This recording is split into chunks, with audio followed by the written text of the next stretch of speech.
Oi, turma. Mais uma vez aqui o professor Giovanni. Hoje com redação, Produção de texto. Vamos ter o assunto o relato de experiências vividas, que é o mesmo que relato pessoal. Então, turma do segundo ano, uma boa aula. O relato de experiências vividas. Como eu já falei, também chamado de relato pessoal.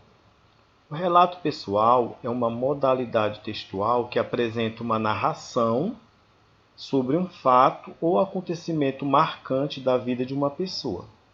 Nesse tipo de texto, podemos sentir as emoções e sentimentos expressos pelo narrador.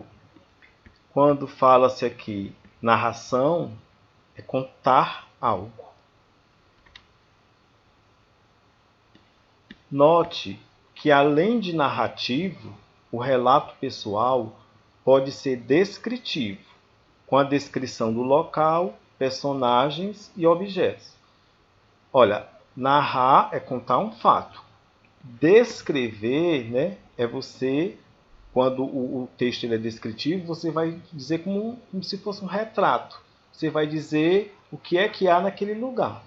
Então, narrar é uma história, descrever você dizer o que é que tem lá. De acordo com o grau de intimidade entre os interlocutores, quem são os interlocutores? O emissor, que é o que fala, e o receptor, que é o que escuta. No caso, o emissor ele pode ser o que escreve e o receptor pode ser o que lê. A linguagem utilizada no relato pessoal pode ser formal ou informal. O que é uma linguagem formal? É uma linguagem mais rebuscada, voltada assim mais para a gramática. E a informal é aquela linguagem do nosso dia a dia. Então, de acordo com o grau de intimidade aqui, entre os interlocutores, entre o emissor e o receptor, a linguagem pode ser formal ou informal. Observe que o relato ele possui uma função comunicativa muito importante na construção das subjetividades, podendo ser nas modalidades escrito ou oral. O que é subjetividades? Nas individualidades, nas particularidades, algo que é íntimo, que é próprio, que é pessoal. Os relatos pessoais podem ser divulgados pelos meios de comunicação, por exemplo, jornal, revista, livro, internet, redes sociais, entre outros.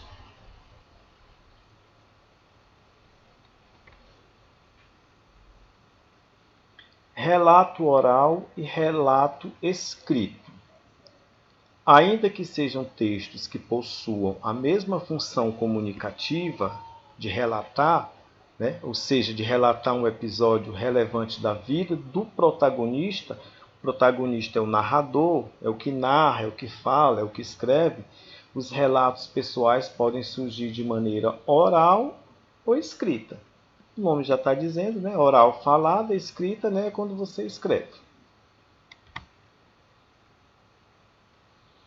As principais características do relato pessoal são textos narrados em primeira pessoa. O que é isso? O texto ele tem que ser narrado com a pessoa, os pronomes eu.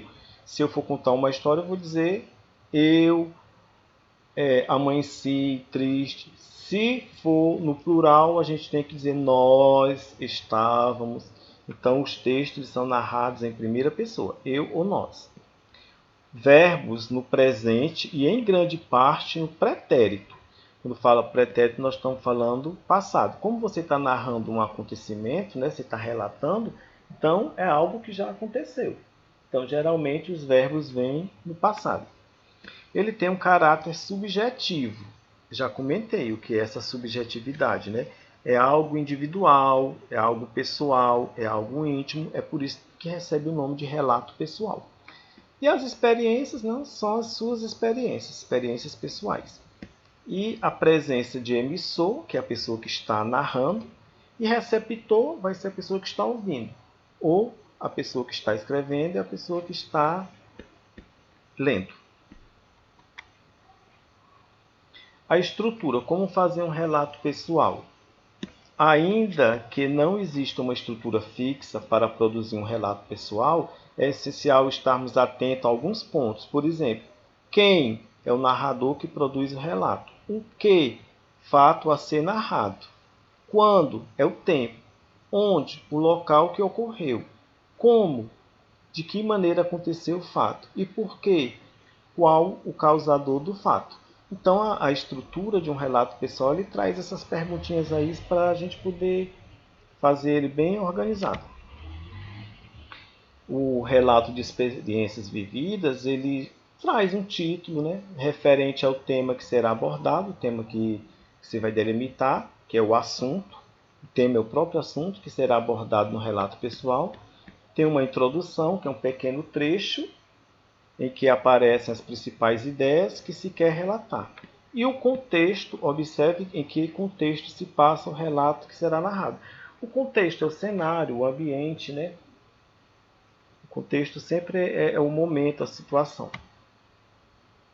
E eu realmente tem as personagens, né? Observe que no seu relato quais são as personagens envolvidas, se essas personagens são importantes ou não.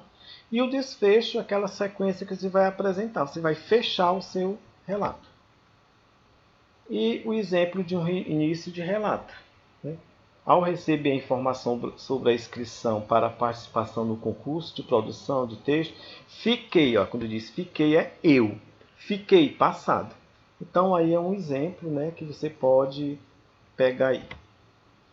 E o livro didático, vocês acompanhem da 38 a 45, leia com calma, sucesso nos estudos e valeu, professor Giovanni. Até a próxima.